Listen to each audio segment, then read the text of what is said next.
Let me start with you, Adam. You were in the room, so that's super interesting.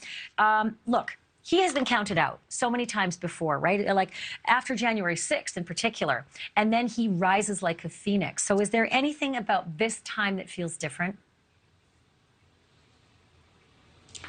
I think that you made a good point, but the New York Post has always been a bit friendly towards him, and the Wall Street Journal. They seem to be taking a negative tone lately towards Donald Trump. So, but we've been through this so many times. 6 years of Trump, and the media has never been friendly to him. So I don't think this is really going to play a major role in it, because he's built up such a movement and he has such supporters out there throughout the country that he still doesn't have problems filling up 5,000-10,000 people stadiums. So when it comes down to it, we can have all the chatter in the room of the talking heads, and this will go on for a year. But these primaries come down to Republican voters, and that's what's going to, at the end of the day, that's when it's going to come down to the base. And if he holds that base of supporters that he always has, he'll be the nominee. Well, that is a big question, right? And these midterms, I think, gave people some indications that Donald Trump's nominees didn't do so well, and maybe that might reflect on Donald Trump himself. Keith Kelly, you used to be at the New York Post, and so you have a sort of a finger on the pulse of the power of the print, right? Power of TV, power of print, power of social media. But doesn't Donald Trump need some media outlets, strong media outlets? Because I'll tell you, Fox News and the New York Post and the Wall Street Journal, they were like a tsunami behind him the last two runs. They were, although in 2016, the Post pointedly did not endorse anybody for president. But their coverage was very favorable to Donald. I think he definitely needs, Fox and other conservative media outlets. The National Review, I think, was always a never Trumper, so he doesn't really need them. They're kind of a niche political thing. But I do think he needs some big media outlets. I mean, he does have Newsmax media is still solidly in his corner. But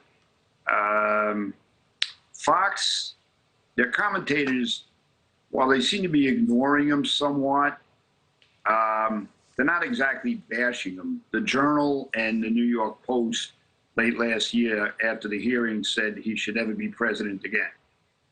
And, they had that headline after DeSantis swept Florida, the future.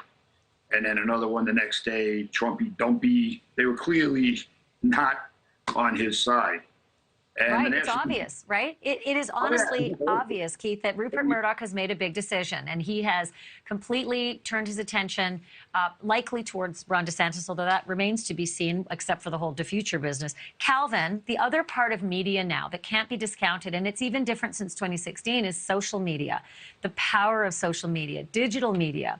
And now that Donald Trump doesn't have one of his favorite platforms, which was Twitter, which sometimes he did hundreds of tweets per day, what is that man to do? Truth Social doesn't have the kind of following that Twitter did. And, it was important to him then. It becomes infinitely more important now if he's losing the papers and the TV platforms. It's true. And when we think about Twitter, there was a point where his tweets were so numerous and so just off the wall that they kind of blended into the background. And so I don't think that's really going to affect him as much, because let me tell you, one thing that I learned about former President Donald Trump is he's an expert at getting in the news cycle and staying there.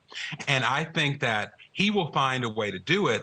And as we've seen with these media outlets who have made very clear that they are trying to drive him out of the 2024 conversation, they're going to do it. But the people that go to his rallies and his base, I don't think they're getting their direction from the Wall Street Journal opinion page. Also, as the campaign goes on and Donald Trump does what he does to get attention, those media outlets who are in the business of media are going to cover him, because the people that they are their viewers are going to want to hear about him and from him. So it's going to be a challenge, but if anybody can face it, it's Donald Trump. Thank you for watching. Go to newsnationnow.com to find NewsNation on your television provider. And don't forget to click the red subscribe button below to get more of NewsNation's fact-driven, unbiased coverage.